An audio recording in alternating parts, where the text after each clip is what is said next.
Hello, I'm Justine and welcome back to my channel. Today I'm going to do an unboxing of something I have purchased again on the pre-loved market here in Japan. And I kind of sort of forgot what was in this box because I bought this a couple of weeks ago and finally had a chance to sit down and actually open it. So I'm going to share that with you today. As previously talked about in some of my other videos, I like to do Japanese everyday living, and like to go through my life of how it is to live here in Japan, as well as luxury, vintage luxury items, as well as pre-loved items here in Japan, as well as normally bought luxury items. So without further ado, we're gonna go ahead and start unboxing this box. So usually whenever I purchase things on the Japanese pre-loved market, I like to, scope it out, either Amazon Japan or eBay Japan, and it's actually pretty solid. It really hasn't, I haven't really had too much of a bad experience with going that route. There's been one time where I've gotten something that was not 100% authentic, and that was mostly because the previous owner had it repaired by a non-Louis Vuitton entity. And so that was a quick fix. I just emailed the reseller and got everything taken care of. So this is actually a pin case that I bought. As you can see here, it is one of the Trousse pin cases.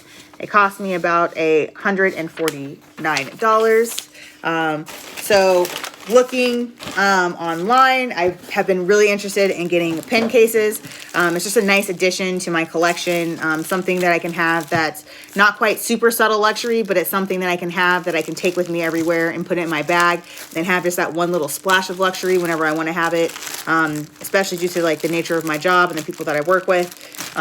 You may not want something super flashy all the time, but I do love carrying pins around.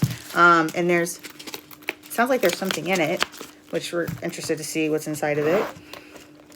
What is actually, oh, so it's actually a desiccant bag. So that's actually really nice of them. So yeah, so it's actually held its shape pretty solid and pretty good. The zipper actually looks really good.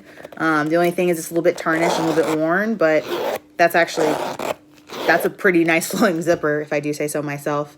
I don't have any intentions of getting this repaired or getting it fixed. I think that this is actually pretty solid as it is. The inside is actually like not necessarily the rawhide interior, but you have the tan, almost like leather interior on the inside. This one didn't have too many dents, dings, or scratches. The canvas looks amazing. The piping, of course, looks worn, but that's just from years of either usage or years of sitting in storage. Unfortunately, Louis Vuitton no longer makes this type of pencil cases or pen bags, which is also kind of sad, but it's always nice to have a vintage piece. I particularly like the vintage pieces because it's something that not everyone has, or it's not something that everyone can find. That is, for me, that's the biggest thing, is having something that is unique that not everyone that I know that has Louis Vuitton or luxury items is going to be able to find and or have. So that's what I really like. This is not something this is not something that everyone's going to have. This is also not something that everyone can get. So that's why I like this. So this one, as you saw, it only cost me about $149. There's a little wear and tear over here. If you see, there's a little bit of fraying, but not too much to really bother me. And the fact that I'm going to use this every day is also not enough to bother me.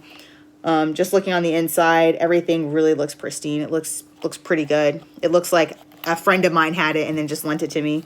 And I don't plan on giving it back to that friend. That's what it looks like.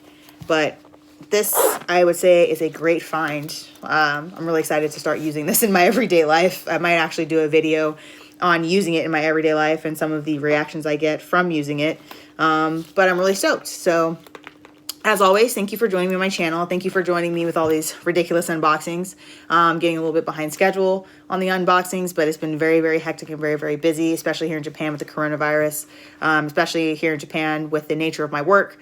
I was able to spend 3 weeks at home, which was not really a plus. It was kind of not very good for my bank, but it's fine. There's a couple of new things that I added to my collection, both vintage, pre-loved, and newer items. So if you like this video, go ahead and hit the like button. And if you would like to see more videos like this, please do not hesitate to subscribe. So that way you can get notified anytime I add a new video. Current plans is to post one video a week, either something with luxury or something with everyday life, but I haven't really decided that. But thank you for joining me, and I look forward to you joining me next time.